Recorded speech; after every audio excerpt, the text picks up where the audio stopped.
Hello sir, வணக்கம். Welcome to சதா garden. காலையில் வந்து பார்க்கும்போது செடியெலாம் நல்ல பசுமையாக இருக்குது. சாயங்காலம் வந்து பார்க்கும்போது அந்த செடிகள்லாம் வத்தலாக போய் வசங்கி கிடக்கிறத பார்க்கும்போது மனசுக்கு ரொம்ப கஷ்டமாக இருக்குது. இதுக்கு என்ன ஃபெர்டிலைசர் உபயோகிக்கலாம், குளிர்ச்சியாக இருக்கணும் அப்படின்னு யோசித்தேன். காலையில் நான் ஒரு 12 மணிக்கு வெளியே போயிட்டு வரும் பொழுது வீட்டில் வந்த உடனே ஃப்ரிட்ஜை திறந்தேன், ஒரு தண்ணியை குடித்தேன். ஜிலு ஜிலுன்னு மனசுக்கு உள்ளுக்கு அப்படியே உள்ளே இறங்கிச்சு. இதை பார்த்தவொடனே நான் ஒரு முடிவு பண்ணிட்டேன், இன்றைக்கி இதுக்கு ஒரு ஜிலு ஜிலு ஒரு ஃபெர்டிலைசர் கொடுக்குறதுன்னு. அப்படி என்ன ஃபெர்டிலைசர் கொடுக்கலாம் அப்படின்னா, பழைய சோறு தாங்க. எங்கள் வீட்டில் பழைய சோறு மிஞ்சி இருக்குது. ஒரு 3 நாள் அதை மூடி வச்சுருக்கேன். அந்த பழைய சோறு இப்போ நல்லா நொதிச்சு போய் கிடக்கு. அதோட பெருங்காயத்தையும் அப்புறம் மஞ்சத்தூளையும் கலந்து நம்ம ஒரு ஃபெர்டிலைசர் தந்து இந்த செடிக்கு கொடுக்கலாம். இந்த செடி அப்படியே ஒரு குளிர்ச்சியோடு இருக்கும் அப்படின்னு நினச்சேன். அந்த ஃபெர்டிலைசரை தான் நம்ம இன்றைக்கி இந்த செடிக்கு கொடுக்க போகிறோம். இந்த வாரம் தவறாமல் ஏதாவது ஒரு ஃபெர்டிலைசர் கொடுக்கும்போது தான் அந்த செடி வந்து அழகாக இருக்குது. அந்த பாருங்கள், மஞ்சப்பூள், இந்த பாருங்கள் குருத்தி எப்படி இருக்குன்னு பாருங்கள். இதுக்கெல்லாம் காரணம் இந்த மொட்டை பாருங்கள், சின்ன செடியில் இவ்வளோ பெரிய மொட்டை இருக்குன்னு பாருங்கள். இங்கே பாருங்கள், இதை விட பெரிய மொட்டை. இதுக்கெல்லாம் காரணம் என்ன அப்படின்னா, நம்ம கொடுக்குற ஃபெர்டிலைசர் வாரம் தவறாமல் புது ஃபெர்டிலைசர் கொடுக்கணும். நம்ம தினத்துக்கும் இட்லியே தின்ட்டு இருந்தால் பிடிக்குமா? வெரைட்டி கேட்குது இல்லையா, தோசை, புரோட்டா, பூரி அப்படின்னு. அதே மாதிரி தாங்க அது செடிக்கலாம். இதுக்கும் உயிர் உண்டு. இதுக்கும் நம்ம விதவிதமான ஃபெர்டிலைசர் நம்ம கொடுக்கணும். இன்றைக்கி நம்ம கொடுக்க போகிற ஃபெர்டிலைசர் பழைய சோறு கஞ்சி. அதை பழைய சோறை வடிகட்டி அதோட மஞ்சத்தூள் அப்புறம் பெருங்காயத்தை வச்சு ஒரு வித்தியாசமான ஃபெர்டிலைசர். வாங்க பார்ப்போம். உங்கள் வீட்டில் சோறு மிஞ்சி போச்சுன்னா கவலைப்பட தேவையில்லை. அதை போய் வெளியே கொட்ட வேண்டாம். அது சிறந்த உரமாக, அருமருந்தாக, லிக்விட் ஃபெர்டிலைசராக மாற்றுவது எப்படிங்கிறத நம்ம இந்த பதிவில் பார்ப்போம். முதல் என்ன செய்யணும்னா, சோறு மிஞ்சி போச்சுன்னா அதை இந்த பாருங்கள், ஒரு டப்பா, இந்த மாதிரி டப்பாவில் போட்டு நல்லா மூடி வச்சுருங்க. 2-3 நாள் மூடி வச்சுருங்க. மூடி வச்சு திறக்கும்போது உங்களுக்கு அதில் இங்கே பாருங்கள் எப்படி இருக்குன்னு பாருங்கள்.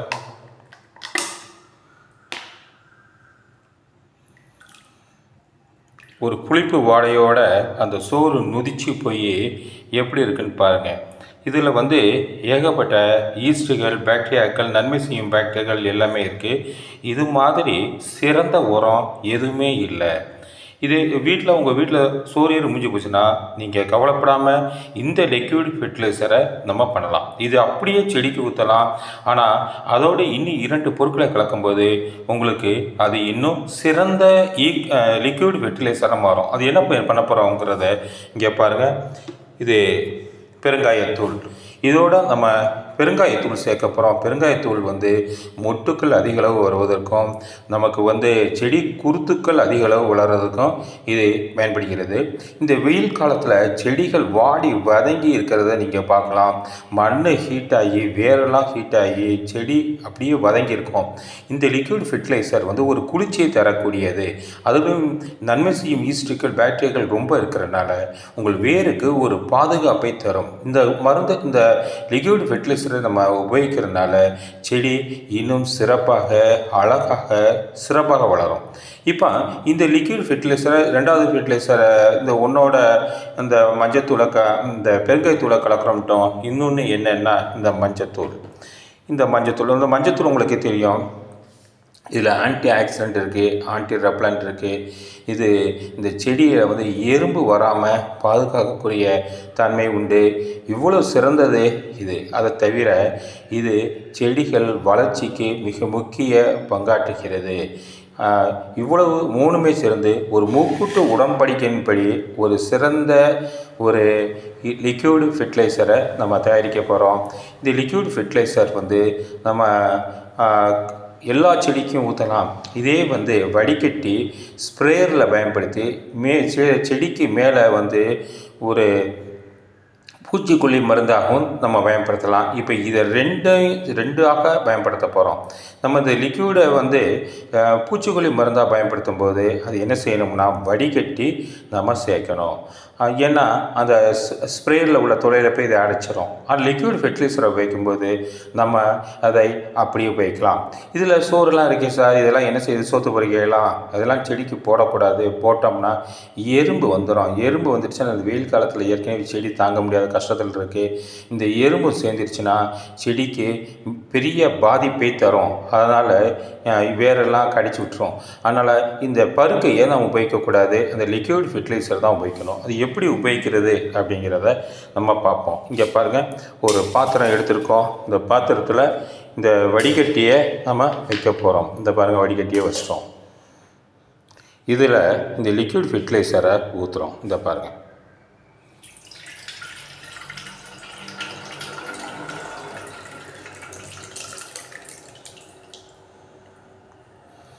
ஊற்றிட்டோம். ஊற்றி இந்த பாருங்கள்,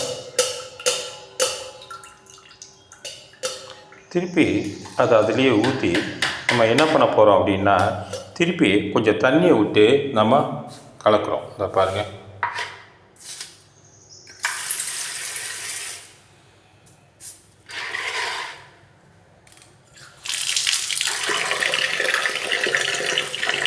கையை விட்டு நல்லா கலக்குங்க. தண்ணியை விட்டு நல்லா பிசைஞ்சு விடுங்க. ஏற்கனவே அது 2-3 நாள் ஆனதுனால இருக்கிற இடம் இல்லாமல் இருக்கும். நம்ம பிசைஞ்சிட்டு இந்த பாருங்க, பிசைஞ்சாச்சு. திருப்பி அதை எடுங்க. எடுத்து அப்படியே கொண்டு வாங்க. திருப்பி அதை மெல்ல வடிகட்டுங்க. இந்த பாருங்கள், எப்படி லிக்விட் ஃபெர்டிலைசர் ரெடி ஆகிட்டுருக்குன்னு பாருங்கள். பால் போல் இருக்காங்க. ஆமாங்க, இது 3-4 நாள் நொதிச்சு அவ்வளோ தூரம் எஃபெக்டாக இருக்குது.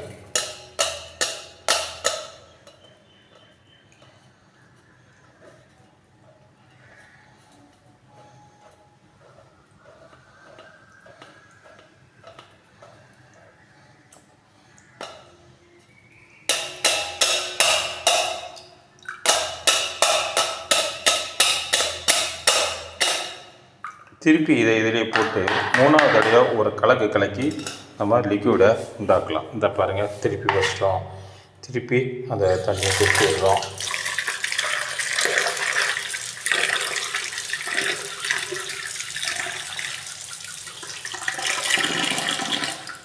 அதனுடைய கான்சன்ட்ரேஷன் குறைஞ்சதை பாருங்கள். முதல் எப்படி இருந்தது, இப்போ பாருங்கள் எவ்வளோ இருந்துச்சு.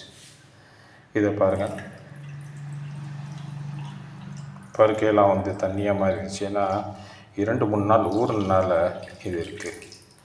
இருக்கிறத விட கொஞ்சம் வச்சு நம்ம அதை இன்னும் தண்ணி விட்டு கலக்கலாம்.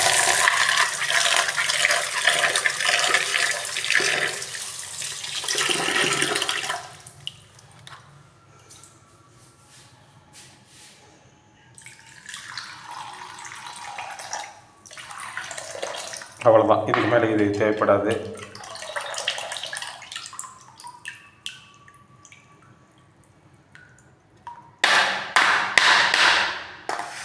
இதை வச்சுருக்கோம். இந்த பாருங்கள் தண்ணி.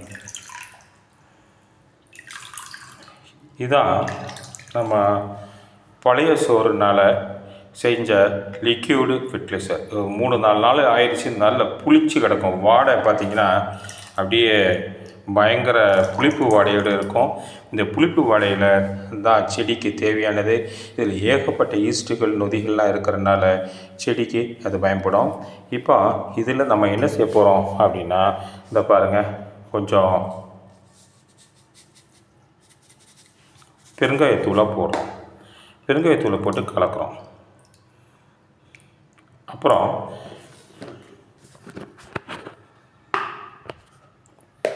இந்த மஞ்சத்தூள் எடுக்கிறோம். இந்த பாருங்கள்,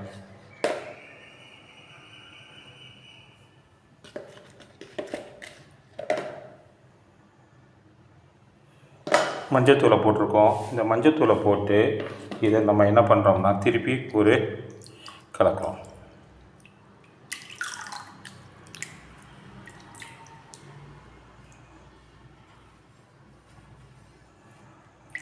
இது அப்படியே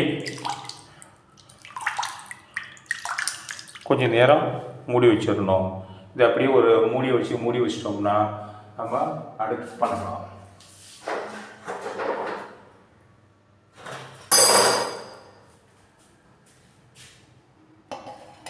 இது அப்படியே ஒரு மூடி வச்சிடுறோம். ஒரு 3 மணி நேரம் 4 மணி நேரம் கழித்து பார்த்திங்கன்னா இன்னும் சிறப்பாக இருக்கும். அதை பயன்படுத்தலாம். இப்போ வச்சு 3 மணி நேரத்துக்கு மேலே ஆயிடுச்சு. இப்போ திறந்து பார்க்குறோம், எப்படி இருக்குதுன்னு பாருங்கள். இதை நல்லா கலக்கி விடுறோம். இதில் கொஞ்சம் ஸ்ப்ரேக்காக தனியாக ஃபில்டர் பண்ணி எடுத்துக்கிறோம்.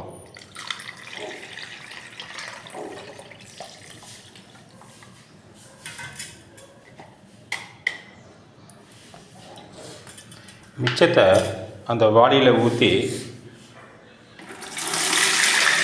முக்கால் வாளி தண்ணியை கலந்து செடிக்கு ஊற்ற போகிறோம். இப்போ கரைசல் ரெடி ஆயிடுச்சு. பாருங்கள் எப்படி இருக்குன்னு பாருங்கள். சின்ன செடியாக இருந்தால் கொஞ்சம் ஊற்றுங்க. இந்த பாருங்கள், சின்ன செடிக்கெலாம் கொஞ்சம் கொஞ்சம் ஊற்றி விடுங்க.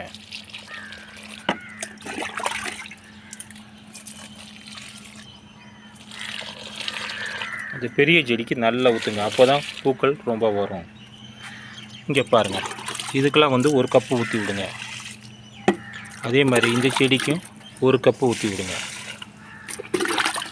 இந்த செடிக்கும் 1 கப்பு ஊற்றி விடுங்க. இதே மாதிரி எல்லா செடிக்கும் கப்பாக ஊற்றி விடுங்க.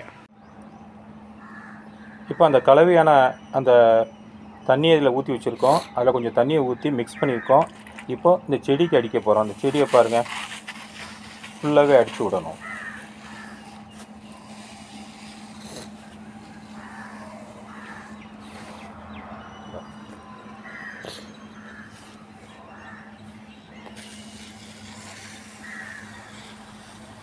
இது மாதிரி செடி முழுவதும் அடித்து விடணும். அதுக்கு செடிக்கு ஒரு பூச்சிக்கொல்லி மருந்தாகவும் பயன்படும், ஒரு சத்து மருந்தாகவும் பயன்படும். இப்போ நெல்லிக்காய் செடியை பாருங்கள், அந்த செடி எப்படி அடிக்கிறோன்னு பாருங்கள். அந்த ஃபுல்லாக அடித்து விடணும். மேலேருந்து எல்லா பக்கமும் அடித்து விடணும். அப்போ தான் அந்த செடிக்கு வந்து ஒரு புத்துணர்வு கிடைக்கும். அந்த பூச்சிக்கொல்லி மருந்தாகவும் செயல்படும். இது மாதிரி வாரம் நம்ம அந்த செடிக்கு புது சத்துக்களை கொடுக்கறனால அந்த செடிகள் வந்து செழிப்பாக வளரும். நமக்கு இந்த வெயில் காலத்தில் தாங்கி வளரக்கூடிய தன்மை இந்த செடிக்கு இருக்கும். அடுத்த பதிவில் உங்களை பார்ப்போம். உங்களுக்கு பிடிச்சிருந்தால் எங்களுக்கு ஒரு சப்ஸ்கிரைப் பண்ணுங்கள், ஒரு லைக் பண்ணுங்கள், ஷேர் பண்ணுங்கள். தேங்க்யூ.